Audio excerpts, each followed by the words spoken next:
Então, um dos processos mais antigos e mais importantes da história da humanidade é a globalização. Eu vou falar um pouco sobre ela hoje aqui no vídeo.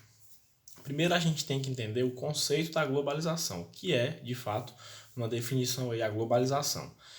Se a gente for estudar a etimologia da palavra, globalização é uma integração global, ou seja, uma junção global em diferentes aspectos. Portanto, a globalização ela não engloba apenas a economia ou a política, ela engloba também fatores culturais, religiosos, geopolíticos, né? E basicamente isso seria a globalização. Há um consenso entre historiadores, economistas, geógrafos e todos os estudiosos aí das ciências humanas de que a globalização ela acontece na humanidade há muito tempo. Né? Um exemplo claro de globalização seriam as grandes navegações, né? Ou seja, quando os europeus lá no chamado Velho Mundo, como eles chamavam, vieram para as terras que seriam colonizadas aqui na América, o Novo Mundo. Portanto, a globalização, se a gente for levar ao pé da letra, é isso também, né? Porque quando a gente fala de globalização, a gente lembra logo de século XXI, de expansão de capitais, né? De grandes multinacionais, que eu vou já explicar o que é, vindo para países mais pobres, mas a globalização ela é muito ampla. Né? Por exemplo, quando o Império Romano, na sua corrida expansionista, conquistou várias terras, isso pode ser visto também como um processo de globalização. Mas o fato é que a globalização moderna, né, ela é muito presente hoje na humanidade. Esse conceito globalização, também o conceito de aldeia global, ele começou a ser utilizado ali nos anos 80, certo? E a principal característica da globalização hoje é essa integração global, o mundo cada vez mais interligado. Quando a gente fala de globalização, obviamente um dos aspectos mais importantes é o da economia. E nesse cenário surgiram as multinacionais e as transnacionais, né? Que são indústrias multinacional e indústria transnacional. A indústria multinacional é uma indústria que se instala em um local, às vezes mais pobre do que o local que ela nasceu, onde ela tem uma sede.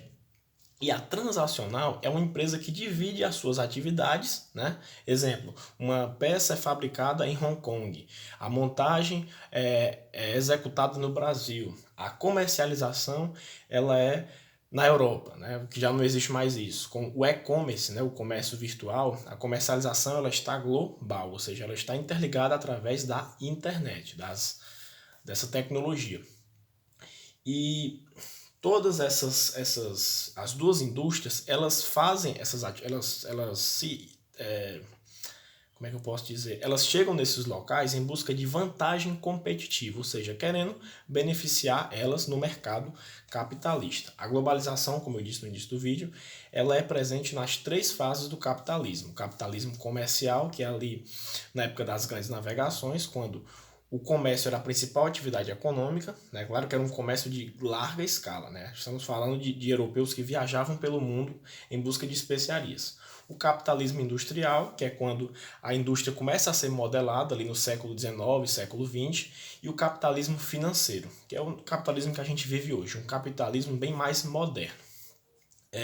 Então, quando você fala de globalização, não tem segredo, é você se lembrar de um indiano comendo McDonald's, de um europeu visitando a Índia, de um brasileiro visitando os Estados Unidos da América, dessa relação cambial, né? A gente vê muito isso hoje, né? A relação cambial é como os países aí se relacionam as suas moedas, né? A gente vê muito que o dólar está alto, isso é um exemplo de relação comercial.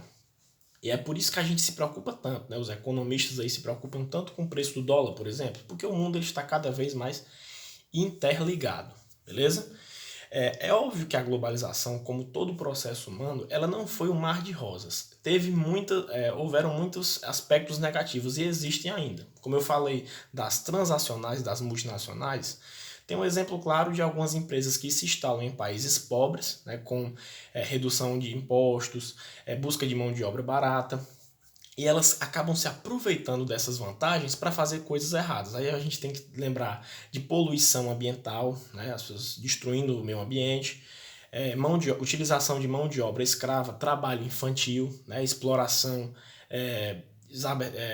a grande exploração da mão de obra humana. Então, a globalização, como todo efeito negativo, ela causa como todo processo humano, ela causa efeitos negativos. E tem a exclusão social, que é um efeito direto da globalização. Por exemplo, o Covid-19. Não é novidade uma pandemia no mundo, né? A gente sabe que existiram muitas pandemias no mundo, né? Teve aí a peste negra, a gripe espanhola. Embora essas pandemias elas tenham dizimado populações, né? Estima-se, para você ter uma ideia, que a peste negra ela matou quase a metade de toda a população mundial. Então isso é muita coisa. É claro que proporcionalmente, né, é muita coisa. Naquele tempo a população mundial não era tão grande como é hoje, né, 2020. Mas o Covid ele se alastrou pelo mundo de uma maneira muito ampla, né? A gente está falando de interiores remotos aqui no Ceará, que é o estado que eu moro, sofrendo com uma doença que surgiu lá na China. Né? Já tem casos de morte em Tianguá, em Santa Quitéria, aqui no estado do Ceará. E isso é efeito da globalização. Entenda, não é culpa da globalização, mas é, sem sombra de dúvidas, um efeito desse processo. Né? Um dos grandes geógrafos brasileiros, né, o Milton Santos, ele é um dos grandes críticos dos efeitos negativos da globalização. Sobretudo, a globalização que causa alguns, como é que eu posso dizer, efeitos sociais negativos, como a exclusão social.